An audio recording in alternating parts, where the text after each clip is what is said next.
Go first. I'm Aiden Stigora, also from 2472. Yep. I'm Sawyer Tice from 2472. I'm Audie and from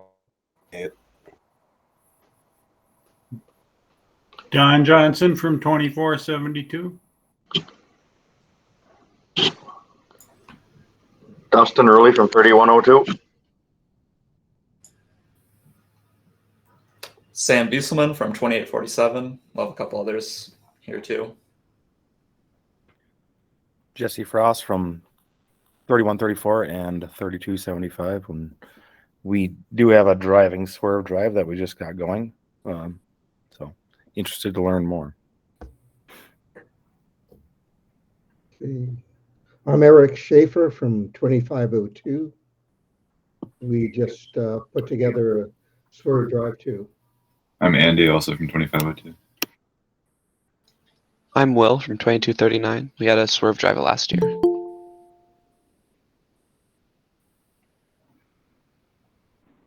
Hello, I'm Rasmus. I'm from 2491, and we made Swerve over the summer. Anyone else? Anyone else want to share their team before we get started?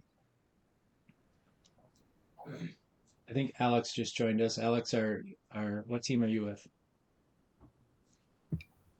I'm with Team 3102. Oh, we got one more person. Hello, Isaac. Kedrick from 4674. All right. Anyone else want to share their team number? Otherwise, we'll kick it off. All right. Again, my name is Scott Davis. I'm a mentor with 2052 KnightKrawler. And tonight, the goal for the night. Oh, I will say that I'm attempting to record this. So whatever you say will be on the recording. Fair warning on that. I think our agenda for tonight is to keep this really open. I'm going to have Matt, who's our programming captain. He's going to start off with sharing our story of what we did for Swerve and the challenges we encountered, advice we have. And I know talking to Matt, we have questions too. So I'm looking forward to seeing what the other teams are doing with Swerve, because I know we want to do some things differently this year. So after Matt gets done sharing his story, anybody else that has some advice they want to share, we want to open the floor up to everybody to share their story of how their Swerve experience went, either last year or over the summer or whenever the last time you did Swerve was. And then we'll just do a general Q&A. I anticipate this will go an hour. It might go more, it might go less. I don't really have a hard stop, but I really would rather not be here at 9. So go ahead, Matt. Why don't you kick us off? All right. Feel free to step in if I forget anything or anything like that. But we started our Swerve, let's see, it would have been not this summer, but the summer before that. Kind of started as a summer project to see if we want to use it as a team. So building it, I don't believe we ran into too many difficulties actually assembling it. We had a lot of trouble getting up and running with code though. And usually I think at first the biggest problem, we had it working with teleop, and then our autos weren't working. So our odometry wasn't tracking right or something. And we'd fix that, and then the teleop would stop working right. And it was a mess going back and forth. And we were trying to use 100% WPI lib. And we had a really hard time finding good, solid documentation on how to make Swerve drive, and then also working with autos in Swerve drive. So that was probably one of the biggest challenges we faced. And we ended up switching to SDS, the SDS Swerve library, and we found some success with that. But we also ran into some problems with that, such as like the dead wheel problem, where for the first 10 seconds after our robot had booted up, the wheels weren't in alignment with each other. And so we had to wait 10 seconds every time we boot up our robot at the moment. So I mean, that's kind of where we're at right now. That's our working Swerve. We also had some problems with the WPI lib. Their auto example that they use is very just like do a S curve. It doesn't take into account actually rotating the frame of the robot or anything like that. So we had some trouble figuring out how that worked, because that's a whole nother aspect of autos, is making sure your robot's facing the right direction for what you want to be doing. And so we had a pretty hard time figuring that out. We ended up getting that working though. And yeah, at the moment we're trying to move away from the SDS library and go for 100% WPI lib, just so we're not relying on third-party libraries for a really crucial part of our code. And then we're also hoping to fix our dead wheel issue with that. I think that's kind of where we're at right now. Matt, I'll add a couple of things too on the build side. One of the things that we struggled with at 10K was the defense. We were taking a lot of defense. We were very scared about our Swerve drive being damaged. And in fact, we did get a Falcon knocked off of our Swerve drive. We were using the MK3 model from Swerve Drive Specialties. So the motors were up in the air above the bumper. And we had a Falcon ripped off one of our Swerve modules up at in Duluth. And so we put on churros to sort of protect them, but they weren't great protection. Next to us were the Hilltoppers, and they were actually our alliance partner in finals as well. They did something super brilliant that I'm telling every team doing Swerve. If your motors are going to be up above your frame, what they did is they put 1/4-inch polycarb in the corners. And then they built their frame so that their bumpers, the polycarb was sandwiched between the bumpers and the frame. And so they figured their frame and their frame perimeter and such that they could put a 1/4-inch polycarb in the corners all the way around, and there was no way they were going to take damage on their Swerve modules. That was super brilliant. It's a totally an idea we're going to steal. If we ever do Swerve above the frame, we have ordered the MK4 inverted for this year, so the motor should be protected inside the frame. You said you put. I'm sorry. You said you put polycarbonate around like the motors and the wheels and everything, or where? In the corner. So in the frame corner, we put polycarb. They did. We didn't. The Hilltoppers did this. They're out of Wisconsin, Milwaukee, I think maybe. But in the corner, they had about a 6-inch piece of polycarb in each corner on the corners, and it went up, and that way, it would take any. And because polycarb flexes, but then always goes back to the way it was, it would take a bit of damage or a bit of impact without hitting the motors. So it was super smart. Oh, Sam, did you just share a photo of that? You might. That sounds like something. No. Yes, I did. That didn't that linked in. And that didn't work. Sam. No. Nice. Okay. Anyway, so the search for Hilltoppers. Look at their Swerve motors. They had this really cool thing. That was not something we thought about ahead of time. And because we built our frame to the frame extents, we couldn't add that on later and make our bumpers bigger. So by shrinking the frame a 1/2 inch each way, we would be able to put on the polycarb. So that's a really important piece of advice that I'll share with all of you. That was a brilliant design, and we're going to steal it if we have to use our old MK3s, because the MK4 Swerves don't arrive in time for us this season. The other thing I'll share is shorten your CAN wires, solder your CAN wires. I recommend putting your Swerve the first 12 things in your CAN bus. Make sure Swerve is the first ones so that if a break happens down the chain, you can still drive. I don't know. I think that might have been all the advice that Matt didn't cover. To add on, Scott, so we had a different issue. We had the CAN wires ripped out of our Falcon at the Falcon, so there's no wire sticking out by another team, right? And so that meant we having to change the entire Falcon out in between matches. And so similar idea, right? Any wire that's sticking out, right? Even if you don't take a hard impact, it's pretty easy for it to get caught and ripped out. So you get those covered as much as possible. And I've seen a number of different things, like you said with the Hilltoppers, to cover those motors sticking up, right? The nice thing about the Mark IVs and the Mark IIIs or anything with the motor sticking up is that it takes up less space inside your drivetrain. The downside is the chance of impact because they're so much higher than the bumpers is much higher. Although I think partially it was really bad last year because the size of the balls was greater than the diameter of the balls was greater than the height of the bumpers.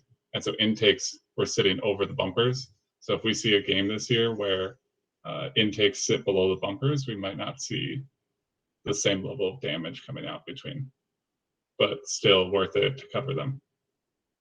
Yeah, I don't know. I feel like damage, we're taking more and more damage every year. I think I have this little soapbox I stand on that the first rules incentivize high contact for robots.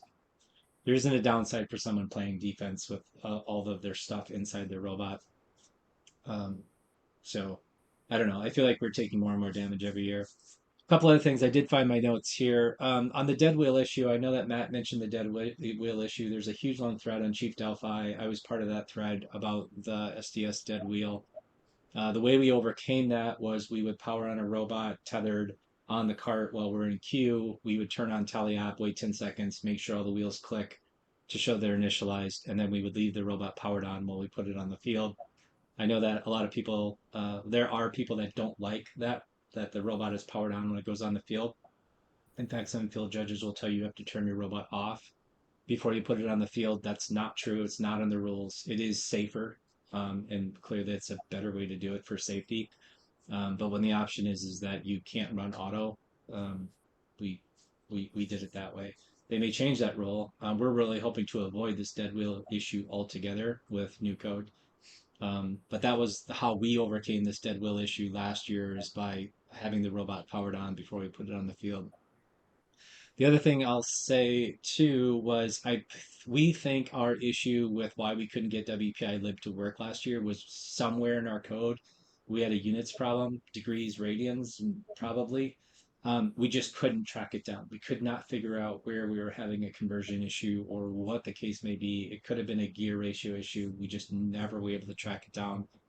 But we did find that one of our many problems we had was that we were mixing degrees and radians and we weren't converting them properly. So that's a tip I'll share as well, is be very careful with your units. I don't have anything else. Matt, should we move on? Yeah, I was just gonna say this year, we're trying to go with like all, or at least when I'm rewriting the code, I've been going with all either rotation 2Ds or radians is like just the standard. That's what I'm like, setting a standard of what you're going to use is really helpful. Okay. Anybody who else has had some advice that they want to share? Feel free. Anyone. I don't have any advice. I've got a list of questions, so I defer to anybody who has advice first, and then I can kick off questions if we're ready. I got a quick question. Was that dead wheel problem just during an autonomous routine, or is that during teleoperated too? It's always so. Almost every time, and I would say 80% probability, if you deployed code or you had just powered on your robot, you were going to see at least one, and it wasn't always the same one, but you're going to see one wheel where the CAN coder failed to initialize. And so its zero was the absolute zero. It wasn't the offset zero. And so it would drive in a different direction and drag. We called it dead wheel. It wasn't that it was dead. It was just driving in the wrong direction. And so you were dragging it across the carpet. We haven't experienced that. Did it correct itself throughout the match? If you let it sit for 10 seconds, there's a inside the SDS, and now this was using the SDS library. That's inside the SDS library, if the chassis sits idle for 10 seconds, it does sort of a self check or a reset, and all the wheels would sort of chatter and they'd be all lined up.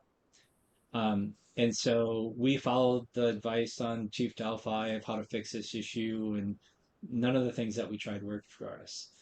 Part of the problems with the SDS is, well, the benefit is it's super simple to use because they have, if you're using Falcons, use this code. If you're using Neos, use this code, and then you're set. And so the setup is super trivial. The hard part or the bad part about that is that everything's abstracted so far away, you can't even get to the objects that are making up your swerve. And so you had to pull down their source code and bubble up these CAN coders to try to rerun the initialization yourself when you're in disabled or you're in test mode or whatever you were running in, and we just couldn't get it to work. So that's why Matt said we're trying to be pure WPI lib, because that will give us access to all of the objects and give us a better chance of Are you running avoiding those Neos or things. Falcons? We were running Falcons last year. We're running Neos. We're planning to run Neos this year, assuming that our new Swerve modules show up. Because So we with haven't got a lot of miles on ours, but I haven't experienced that issue with Falcons and our MK4s on our chassis that we did this fall. I don't think the issue was with the motors at all. I think it was with the CAN coders. Yeah, we're using the CAN coders too. So yeah, Interesting. And other teams on Chief Delphi have said, including the team that backs SDS, I don't know how that association works, but they're like, we've never seen this. We can't reproduce it. And other teams are saying the same thing, that they had never seen it, but there were a number of teams like us who were seeing the issue. Weird. So who knows? Maybe it'll be gone and we'll never see it again. Maybe we got a bad batch of CAN coders. I have no idea. I've seen it happen too, and I followed that thread and did a couple additional changes. It still happens. I think it'll reset even if the robot is disabled. So at least that's a good thing. If you put your robot out on the field and let it sit, hopefully it'll resolve itself. You don't have to power it on in queue, but it's best if you power it on in queue, I suppose, and enable it like you're saying. Then you can confirm that it's going to work. I like that. Well, my concern is the loss of 10 seconds if we power on the field. So that's something that has me the most concerned about this bug. So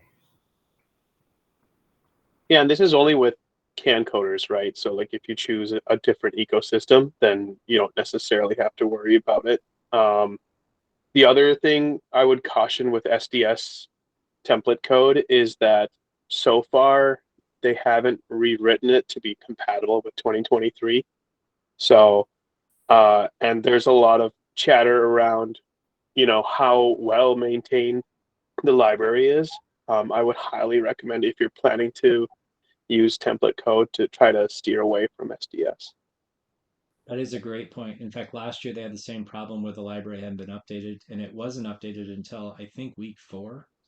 And so we were struggling with WPI lib for 2 weeks, and then the SDS library got updated and we switched and everything just worked, other than this dead wheel issue. So to Matt's point earlier, we're really trying hard to get everything working on WPI lib and understand that library set better.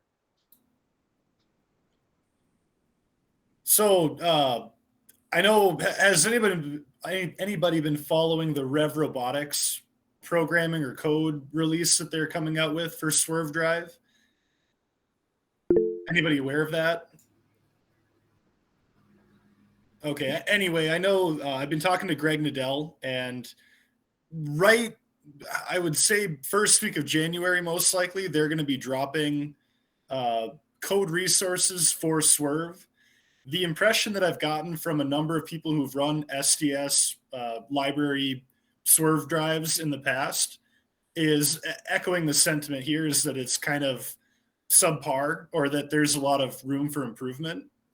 The beta teams that I've talked to who have run the Rev programming library, that being 4481 and 2363, they've got the beta modules for the Rev Swerve.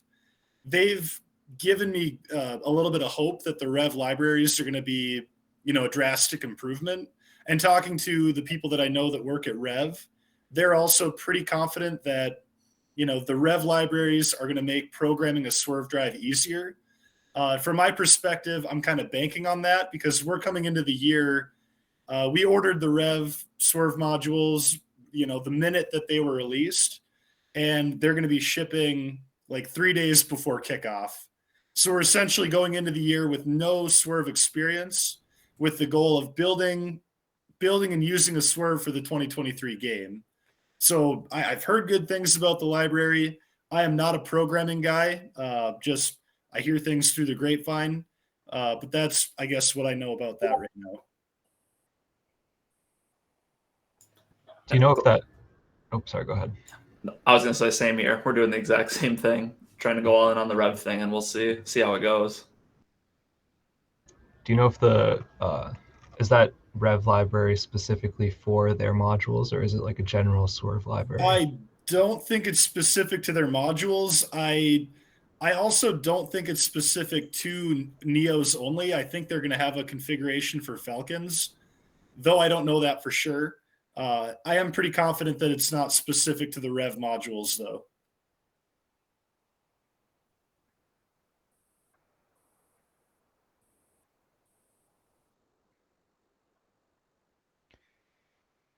I have another question. We're ready for another one. You mentioned making sure your CAN wires were short and everything. Has anybody used a Canivore? We have our practice drivetrain set up and we didn't, but we ordered a couple. Not sure if that's going to improve things or what people's experience is. We ordered one partway through the season last year as a necessity. We were approaching the point where it was becoming a problem.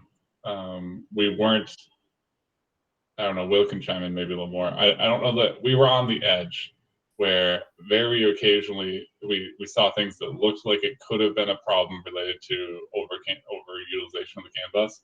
And we decided to just buy it and make sure that wasn't it.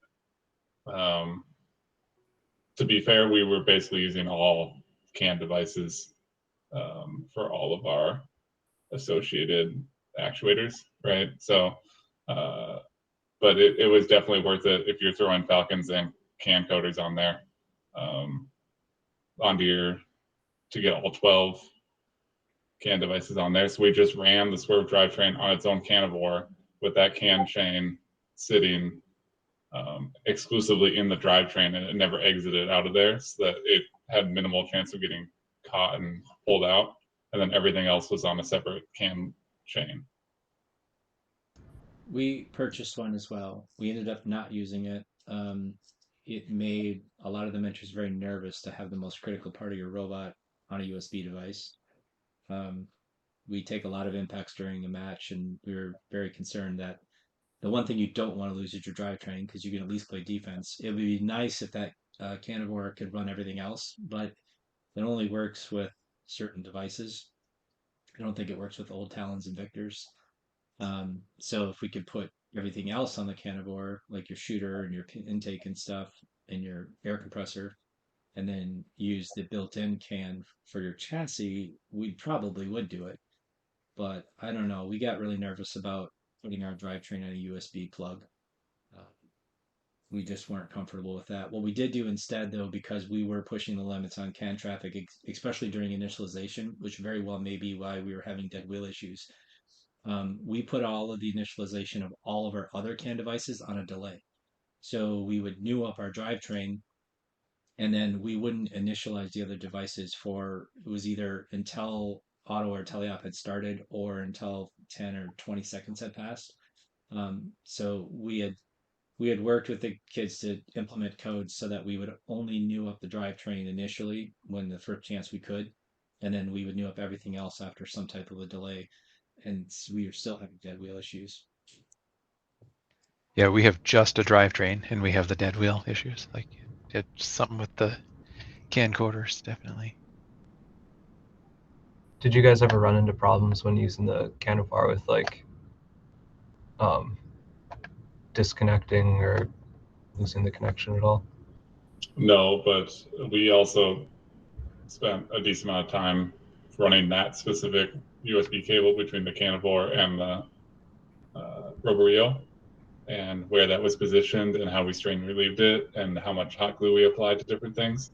And we're fans of hot glue. We have one mentor who owns several cordless hot glue guns.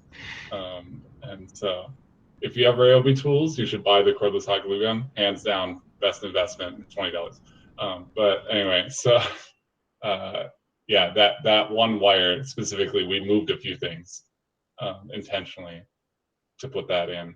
And yeah, we played with it a good amount, Scott, to feel it out for what it should be. I think we ended up buying a different cable with a right hand or a 90-degree connector to come out and then run over, because it's if I remember right, it's a USB-C on the Canivore side and USB-A, so you can run a different cable if you want, right? You can get your own and run it, which might be worth it. So.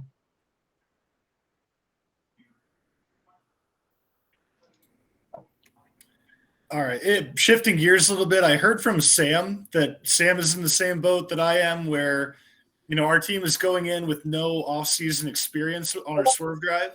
Is anybody else in that boat? And for those of you who are not in that boat, who have more experience, how crazy are we? Do you think we've got a shot? Yeah, we're going in the same way. This is Ken Mechtel. We're going in with, you know, we just got our Swerve drive moving around, so we're actually planning a backup strategy just in case. We're actually building a thought process right now is to build this second frame so we can convert back to tank drive if we need to. The challenge is there. The biggest challenge we have right now is Falcon motors. We don't, you know, we've got enough for the robot right now, and which makes me extremely nervous. But especially after hearing about people's motors busting off their off their Swerve drive units, that makes me really nervous. So, Ryan, I will say that KnightKrawler did Swerve over the previous summer, but all we did was teleop and the WPI sample auto, which did not rotate the robot. We got it to work. I'm like, okay, we proved that we can do this. That was a mistake. So we should have spent much more time, especially with the auto. For those of you, I know it's kind of late at this point, but do a real auto where you're driving back to a corner and spinning around while you're driving and prove that you can do that. We didn't do that. And so we didn't get our Swerve drive working until week 4, and we were still able to have a good season with good autos. So if you get your Swerve drive put together by week 2 or 3, I think you have the potential to be fine. Obviously, having it a year in advance would be way better, but it's not impossible. We kind of felt like we were behind the 8 ball last year because we waited so long to prove out, to find some of these mistakes. But in the end, it actually ended up working out for us. Okay. Yeah, I mean, we're sitting with, ignore the elevator, that's me playing around, but we're sitting with basically this right here in our shop minus the modules. We're just waiting for the modules to get shipped. We're going to bolt them on. We're hoping to get it, you know, early the week before kickoff. We're going to bolt the modules on in an hour. We've got code, you know, theoretically ready to go. And, you know, within an hour after we get the modules assembled, we're hoping to test it out. So I don't know that we're in a terrible spot. I feel fairly confident that with the programming resources we have, that we'll be able to get something driving at a base level within the first week after kickoff. At least that's the hope. But yeah, I don't know. It'll be interesting. And that's also you using the Rev library, right? So currently, I think I'm not a programmer by any means. I believe that our student programmers using the SDS library with the idea that once the Rev documentation drops, we're going to be converting everything to the Rev library, utilizing that however we can, and kind of, you know, going forward from there.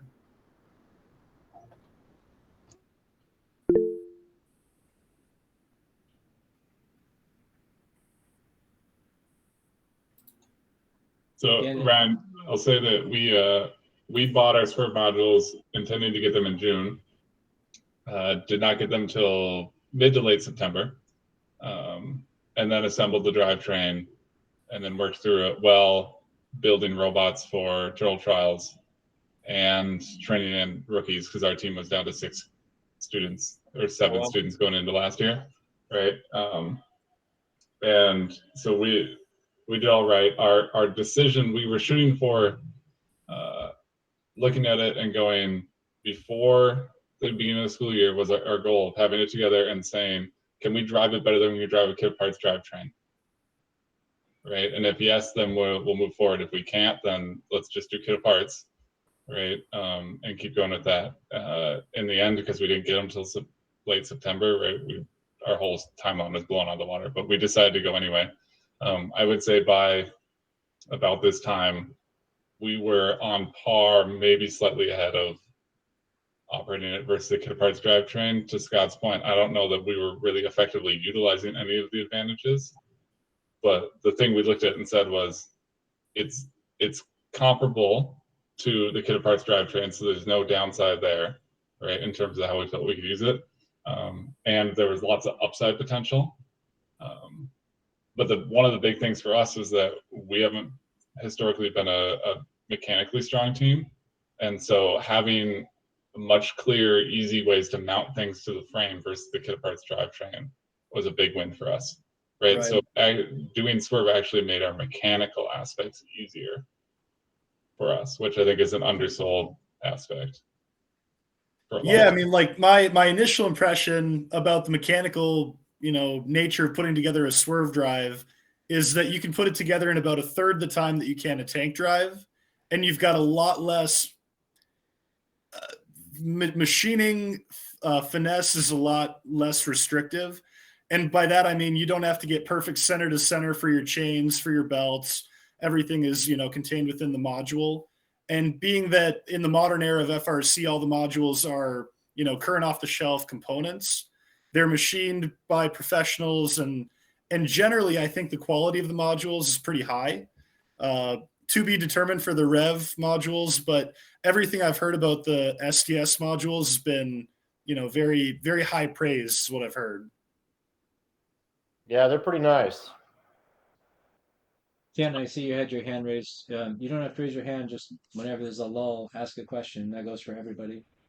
Oh, I'm just a little bit confused. I don't know what Rev means. Like, you guys are talking about like Rev libraries and stuff. I don't know what that is. Yeah, so Rev Robotics is a company just like Andy Mark or Vex Robotics. And Rev Robotics this year came out with their own Swerve module. And along with that Swerve module, their goal was to make Swerve Drive a little bit more accessible for teams. And so they're going to be publishing a bunch of code resources dedicated to making Swerve Drive easier. Oh, that seems cool. Definitely. Yeah. Thanks. I had a question with your initialization routines, because it seems like most of the people here have it set up so that during auto or whatever, it can automatically align the wheels. But in my experience, all of our encoders reset to whatever the power on state is. So what sensors are you using to align your Swerve modules? You have to use a mag encoder. So the CAN encoder is a magnet encoder. The way that it works is that you put the magnet in the Swerve module shaft, and so magnetic north is then sort of identified. And so part of your setup configuration process is you'd either take a square or you take a level or something long that you can line up the wheels so that pointing straight ahead, and then you read where is magnetic north. And so let's say that magnetic north is 28 degrees to the left.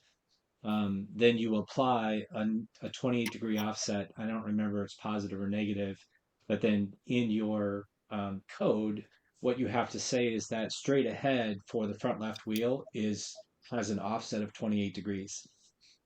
So unlike regular encoders where every time you power cycle it, it's back to zero, magnetic encoders use the magnet so that magnetic north it never changes. And so that's the difference between encoders that go on a Swerve drive versus regular encoders you put on a motor. The ones that go on a Swerve drive, you have to use a magnet encoder so that north is always the same. Yeah, I can show the code on that if you want me to. Sure, go ahead, throw it up, and then I'll make it. And there are other absolute encoder types, right? So absolute encoder means that you always know its orientation even after it powers down. We're using the ones from the SRXs. And many of the encoders in first can be used as absolute or relative encoders, but how you wire them can potentially change, or what type of wiring you can use. So double check that you are wiring for absolute encoders. I think also what the SDS library does and what we're trying to do this year is we set our encoders. So we set our steer encoders to the CAN coder value when we initialize it. So when we initialize everything, we get our CAN coder value, whatever it's pointing at, and that's what we're using for our starting position on our steer encoder. I don't know if this helps anybody, but I mean, we just did some math to orientate them to be all facing in a very similar direction.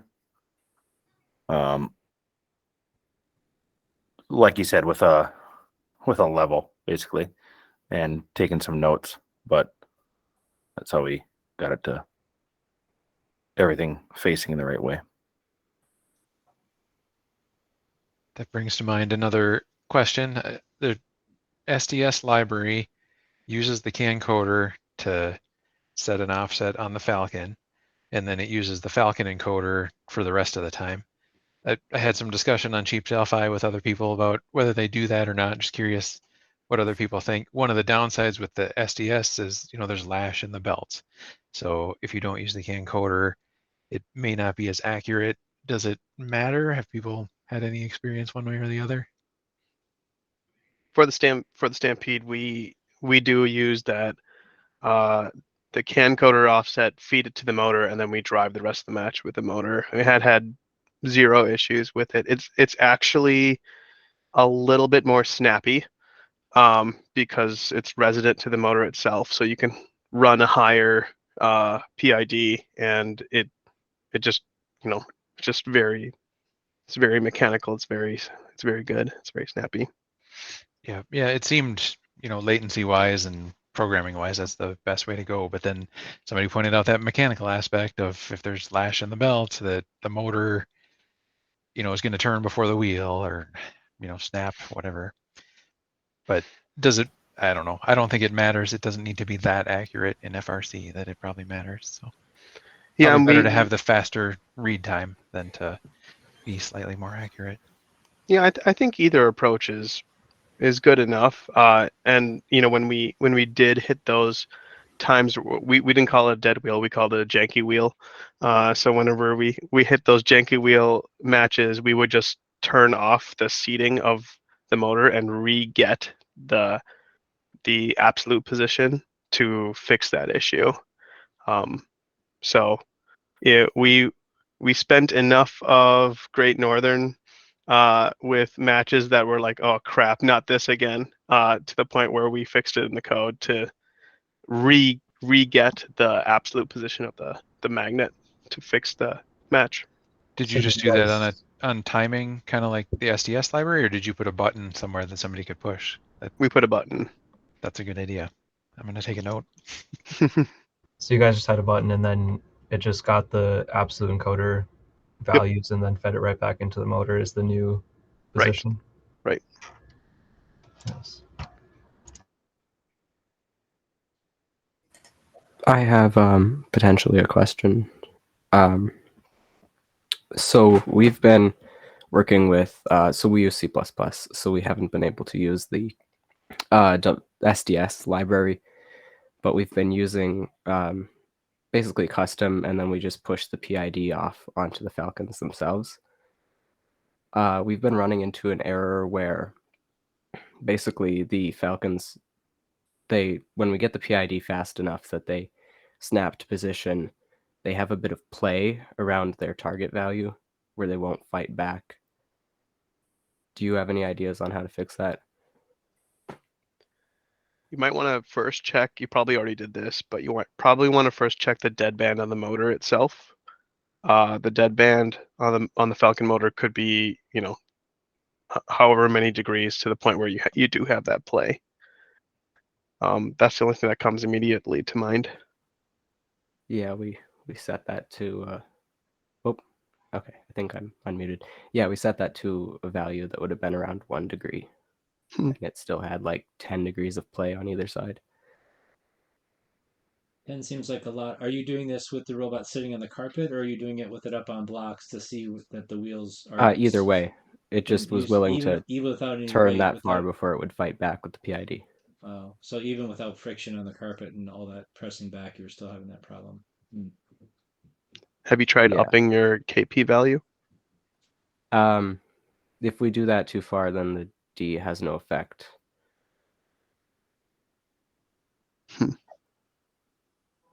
Do you need a D?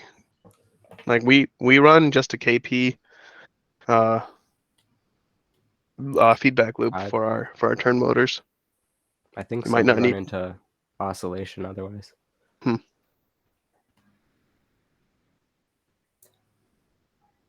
I mean, I guess that's something I would suggest is like trying to take the D out, see if you can get it not to do that kind of deadband thing with the P. Like it's better to have like see if you can get it just to oscillate, but be the way you want, and then see if you can just kill the oscillations. I mean, maybe you already did that. I don't know. That's kind of like the standard. I guess that's what we've always kind of tuned it is get the feed forward going pretty close, then the P, and then see if you even, do your best to not need anything else, basically. Yeah. And keep those terms tiny. But yeah, it's, right, I'm sure you tried a bunch of that too. Yeah. There is also the tolerance or the allowable closed loop error. Just make sure that you didn't modify that and make it too large, that it is 10 degrees before it tries to make any correction. Yeah, I think we changed that down too. There might be also an instance where, and I'm not mechanically blessed, but something your module is too tight where you can't freely rotate it well with your own hand to the point where you're making your PID loop run really hard. Whereas if you just loosen the module so it can rotate freely, maybe you might not need those other elements. We've had that with one of our wheels where at one point we had to we had 4 PID loops and then only 3 of them worked just fine, but one of them you really had to crank it up, but we noticed that it was just a mechanical issue where we had to loosen the wheel, and then it was fine. Yeah, we basically we had like a patch that we ended up doing where we had 2 PID loops, one for turning to position and then one for like within that 10-degree boundary it switches to a second PID slot where we enabled an I value, but it feels like sort of a hack.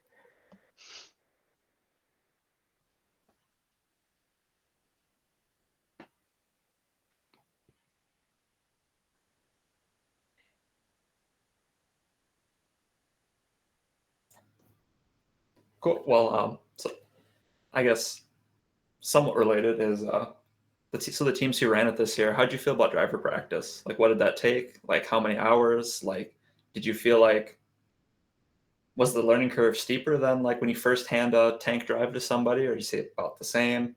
Maybe more intuitive? Can you tell me what driver practice is for a second? Yeah, that's a good question. I mean, that's a good question, right? You throw an intake on a drivetrain. How fast can you? What does it take to pick them up, basically? Will, you want to comment since you drove this year and you drove tank drive 2 years ago?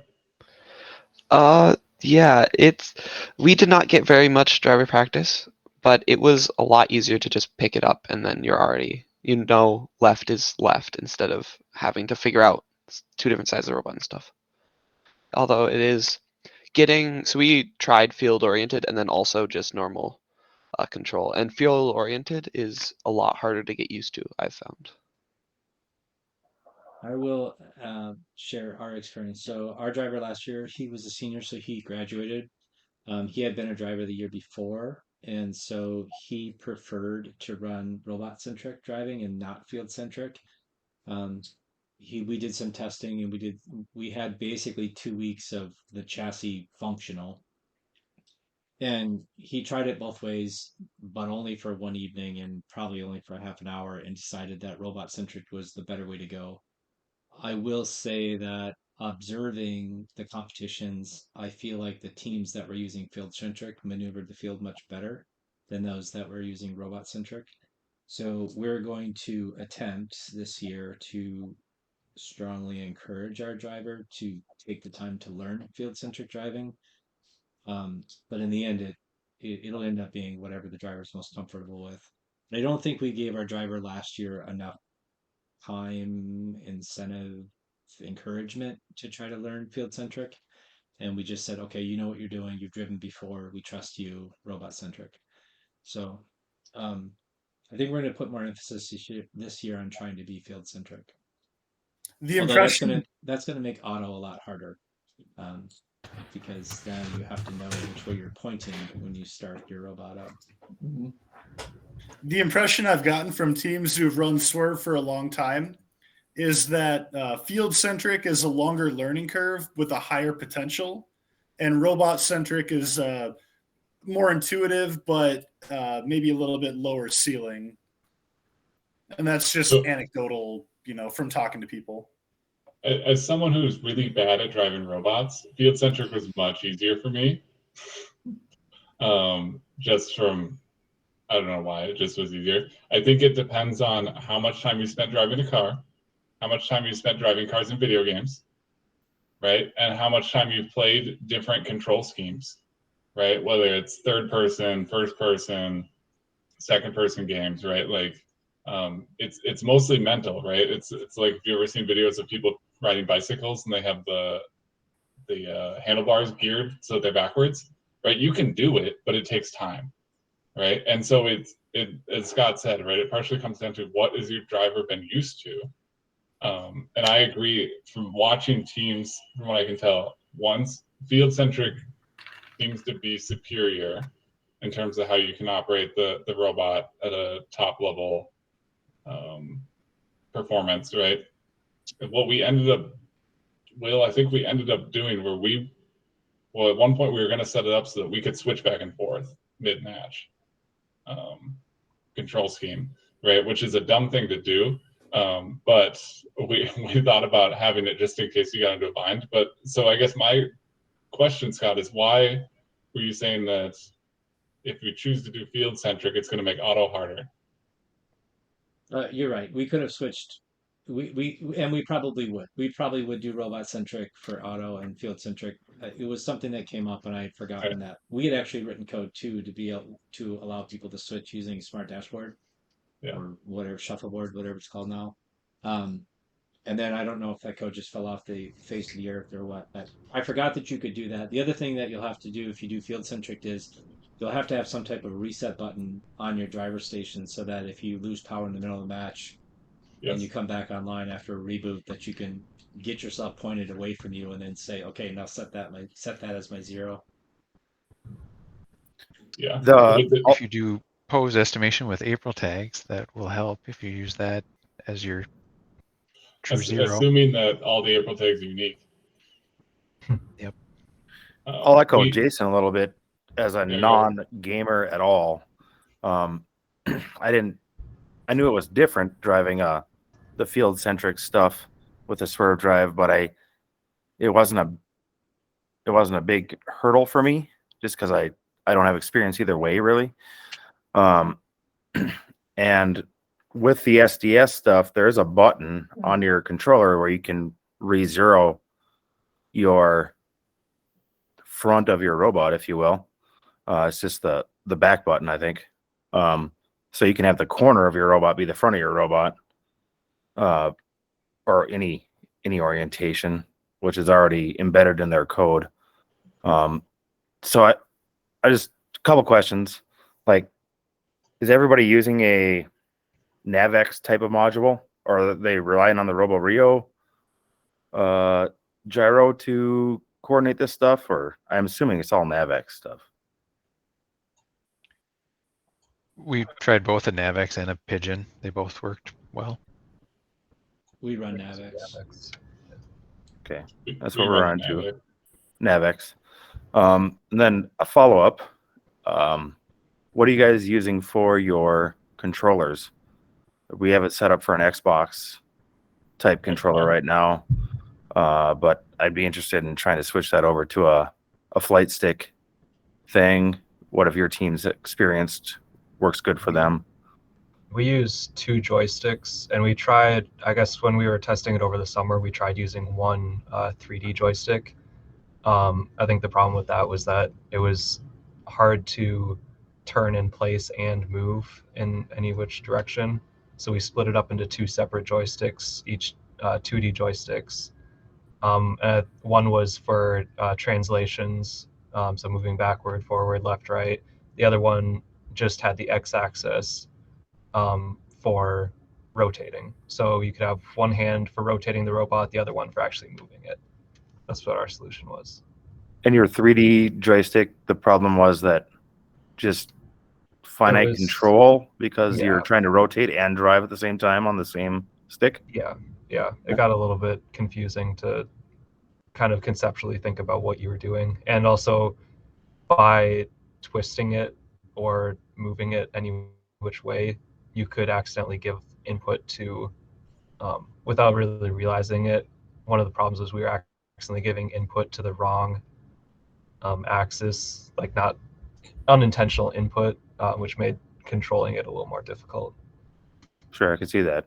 Twisting it and giving it a little bit of forward or something like that to make it difficult. Okay, good. Thanks. Yeah, I think if you got different joysticks and found somebody with a larger range and upped your deadbands a little bit, you could make it happen. But we went Xbox controllers too because it's so easy for us to slap commands on all those buttons.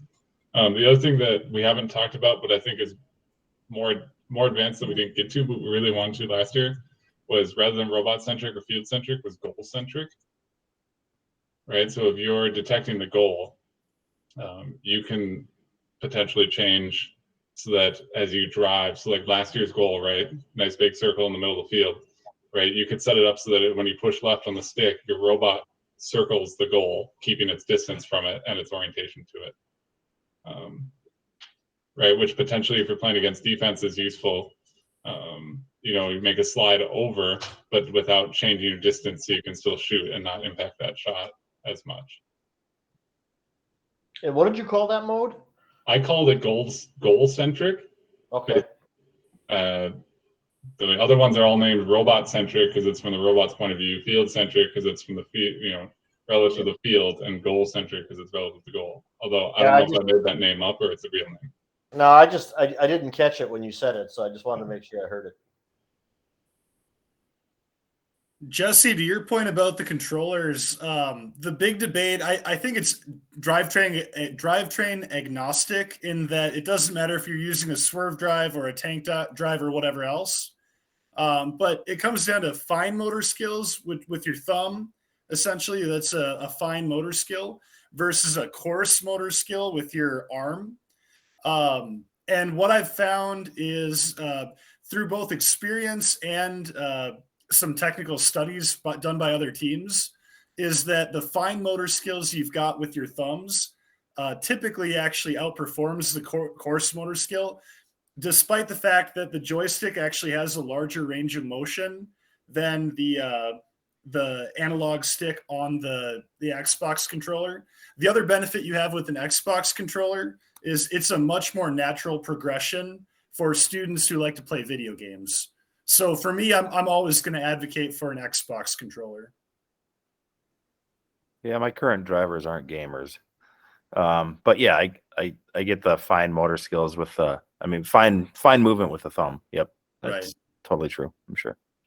The KnightKrawlers always use split arcade with 2 flight sticks.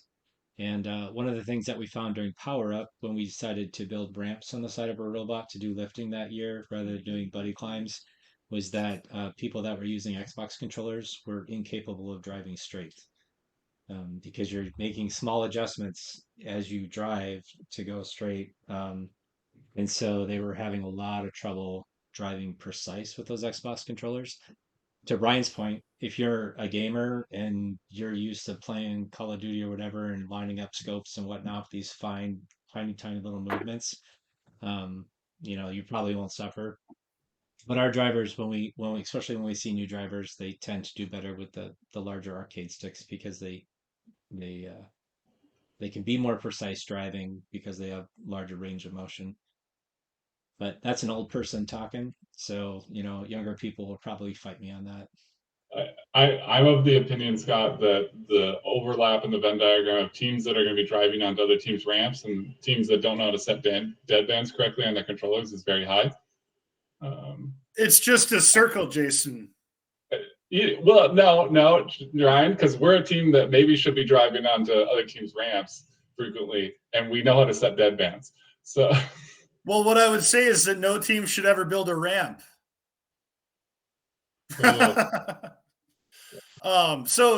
Getting the conversation back on track, I do have a relevant question. How many? So I'm coming from a team now with a fairly restrictive budget.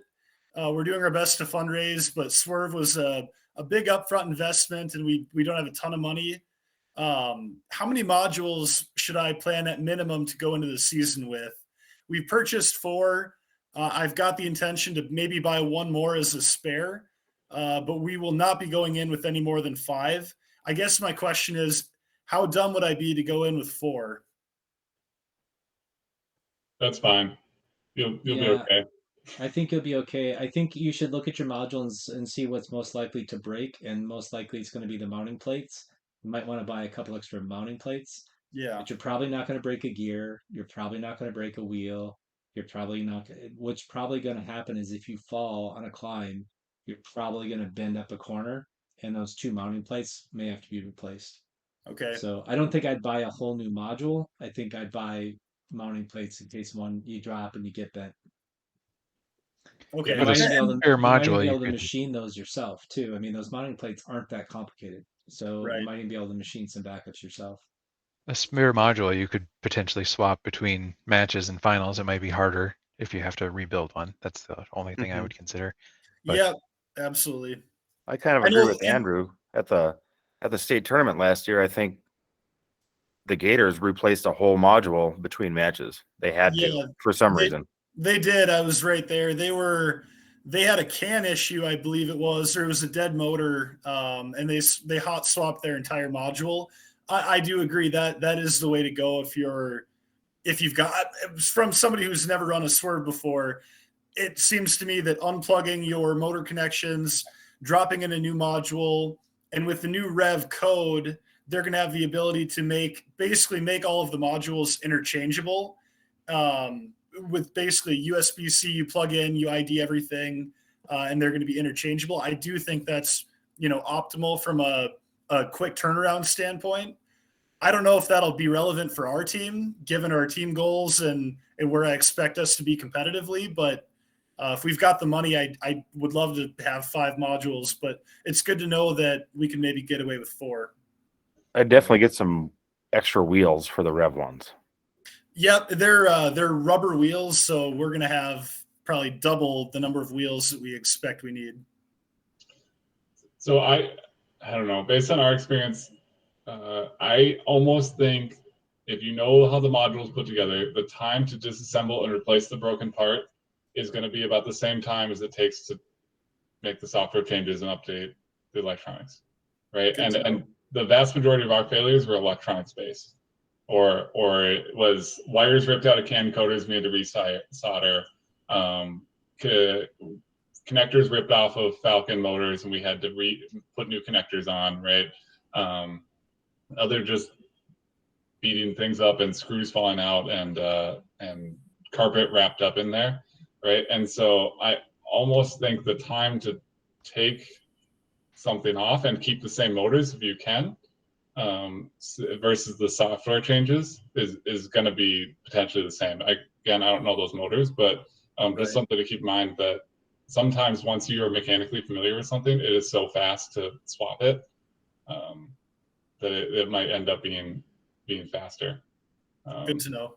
So, because the other thing it comes down to too is you can get another module, right? But another whole module includes another encoder, another set of gearboxes, right? On the Rev ones, you have to have the planetary, right? And then the motors, and that cost adds up to pretty high versus being able to get some additional motors, which I think everyone's seen the motors and the encoders are the things that tend to fail, and the wheels. So depending on where you are on the cash strapped nature, Ryan, it might make sense to run the numbers a bit about what you could get there. Good to know. It's probably going to be game dependent too. Like if you can't fall from a 4 feet, from a 4-foot bar, then I don't know what else is going to break the modules, right? I'm terrified of a 2020, 2x1 metal beam that they put in the middle of the field. I think FRC has learned their lesson in that being a very negative thing for the team experience. I don't think they're going to do it again. But not to say that they could. I mean, I wouldn't put it past them either. Especially with the 3-inch wheel of the Rev module. I know the SDS and all the other common modules are all 4-inch wheel. I'm a little nervous about the 3-inch wheel, just in that, smaller diameter, it's going to have more revolutions. It's going to wear out quicker. If there are beams on the field, it's going to take an impact higher up on the radius of that wheel. And I think that it could create problems. So I'm hoping for a flat field. I'm also expecting a crowded field this year. That you bring up a good point about wearing out the wheels. Did anybody run Swerve last year and burn through blue nitrile tread like crazy? So we heard a lot of that. We heard a lot of teams saying, "Yeah, we went through blue nitrile like crazy. We never ever replaced treads at a tournament."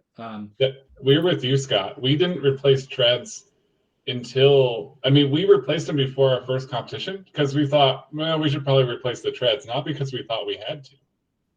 So what I think the trick was for us, and maybe you did this too, Jason, is we put a slew rate limiter on our joystick inputs.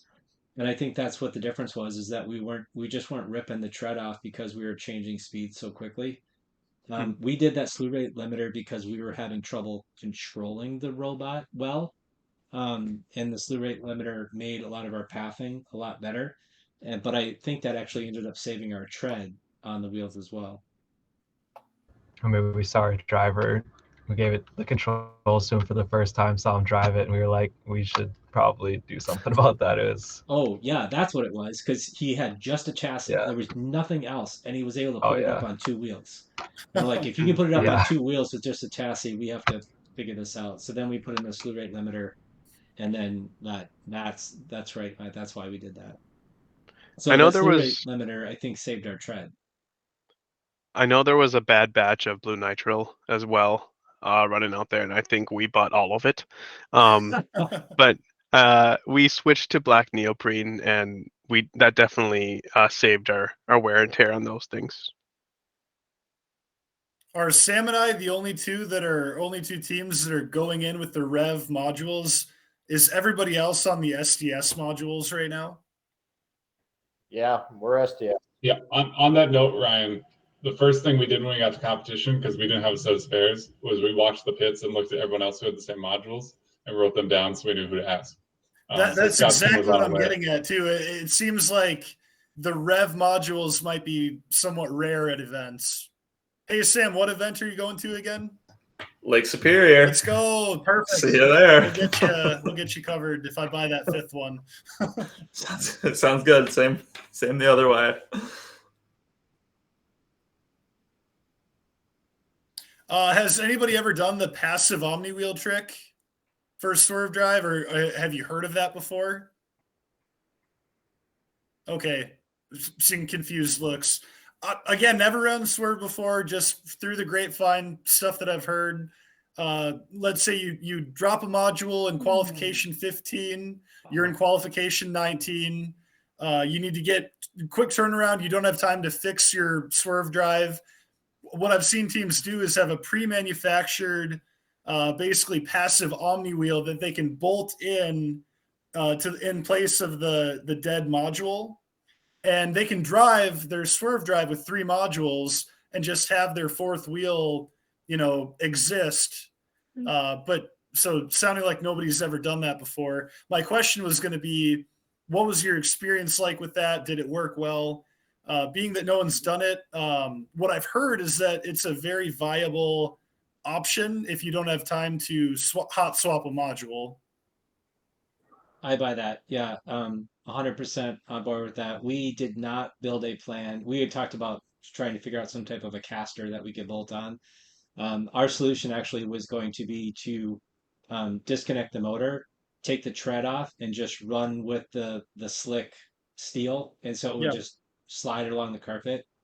That was going to be our plan had we completely lost the module with no chance of fixing it. Is just pull off the blue nitrile and slide along the carpet. Right. My game plan going into the year would be you create a fixed Omni wheel bolt-in substitution for a module. You can get it in 5 minutes. You unplug all the wires. It's just existing. And then I don't know if you need to adapt your code or if the code is going to be with the gyro and everything self-sufficient. I don't know that. But either you adapt your code so you've got a 3-wheel version, or you or it does it itself. I'm not a programming guy. Well, I think I could be totally wrong because I know very, very little.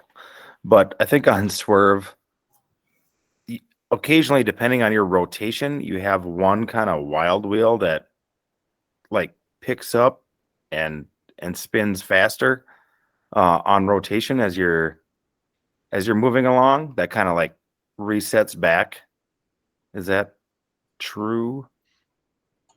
I think all wheels work equally, depending on what the control input from the driver is.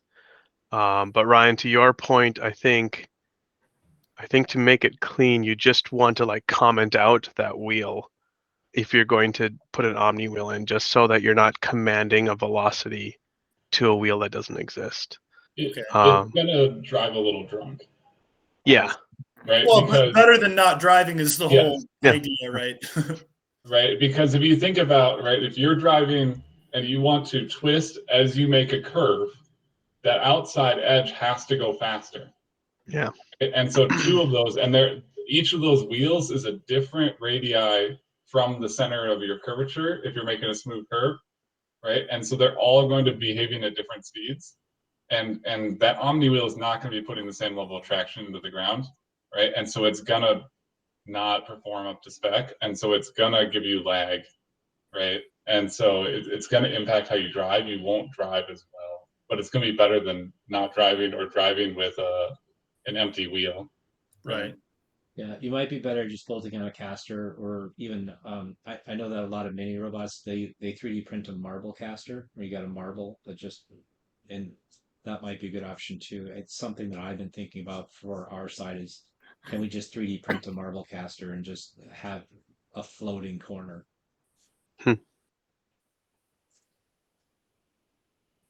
Yeah. To Sam's point, I think I would comment it out and throw the Omni wheel in there, and just it drives a little goofy, and you maybe want to stick more to driving straight. You know, drive forward, turn, the wheels 90 degrees, drive over, turn, right, and avoid spinning while making curves. Right. Right. Act So like would you're you driving in the just snow. would you just like tell the module and then keep the kinematics the same, keep everything else the same, not setting the state of that module? Is that the suggestion? Yeah. I don't like changing code to have a backup code, because you're never going to test the backup code. Right. So then when you pull the backup code out, it didn't get the last 3 weeks of updates of all the other things you did. So.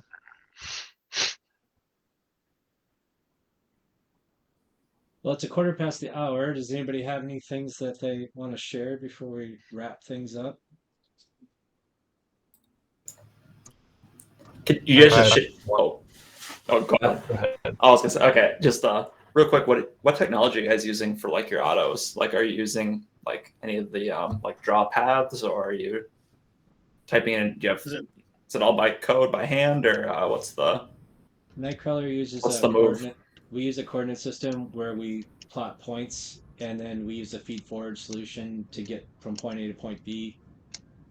We don't record our paths, so we don't draw our paths, because we want to be able to make tweaks in the pit, or if we have to go another 2 inches this way or another 6 inches that way, we want to be able to just change that coordinate. I think that's called a feed forward solution. I'm probably not using the right words, but we've been doing it the same way for years, so now I've forgotten what the proper terminology is.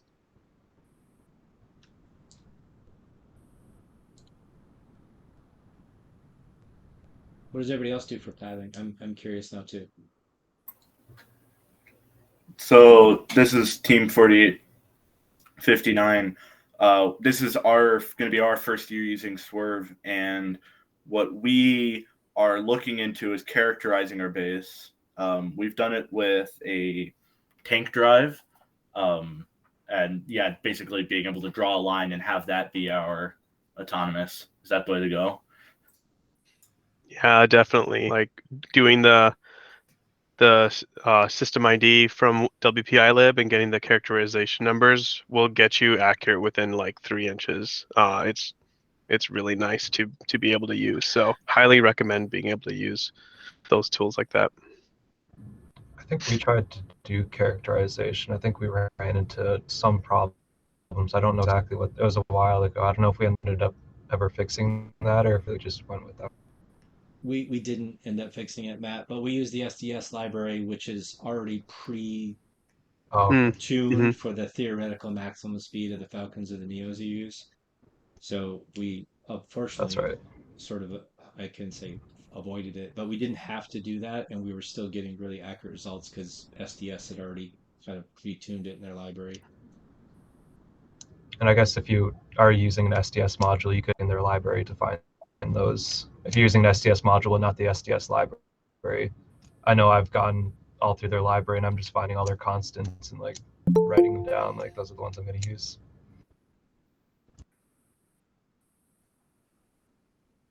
Anyone else have any final questions? That was a great question on pathing.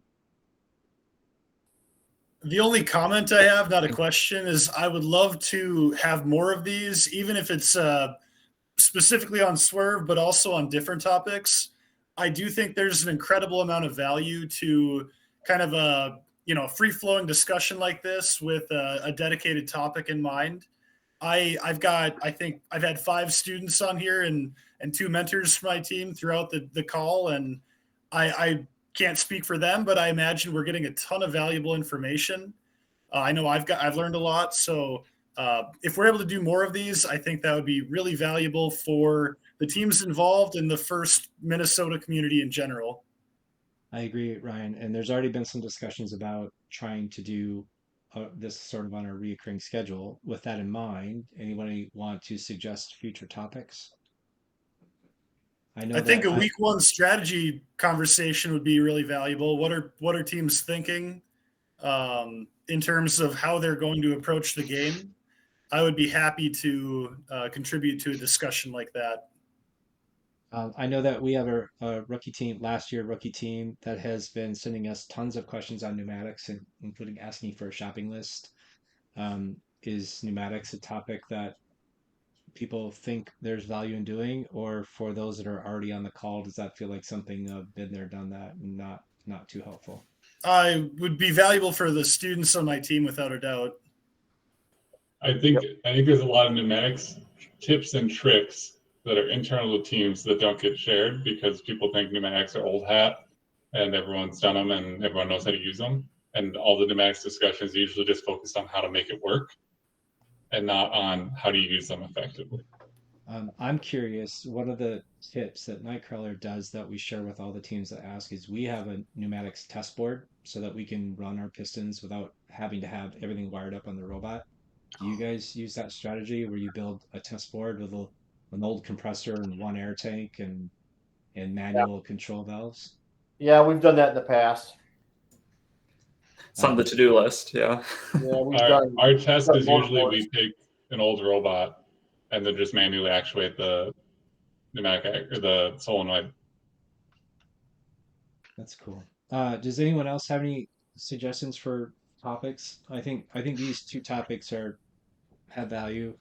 I'd like to see something on wire management. That's something I think the team just can never figure out, and they start a season and say we're going to do some wire management, but they all look like spaghetti by the end anyway. I can tell you KnightKrawler will be unable to participate in that conversation. We stick our motor controllers wherever they happen to fit. Yeah. It's definitely a positive thing when you go through your inspection process. like having everything nice and neat, they'll actually look at that and say, okay, you guys actually did something good there, just from my experience. Would you guys be interested in having a conversation of things that you've 3D printed for your robot? I know that seems to be something more and more that people we're running into. Last year, we designed our own Mecanum wheels that we 3D printed that used surgical tubing for the rollers because we wanted Mecanum wheels that had more grip. So we designed our own Mecanum wheels that used 3D, or actually it was spear gun tubing. And so that was a nifty trick that I hadn't run into before. I've seen a lot of really cool looking 3D printed parts on robots, but no one seems to ever talk about that. We use quite a few that other teams have developed on our robot, but yeah, I'd be happy to do that. We have a new mentor on our team this year who's all about 3D printing carbon fiber. So we'll see what that might do, if that makes it onto our robot this year or not, if we can get our kids excited about something carbon fiber for the robot, because he apparently has a printer that does it well.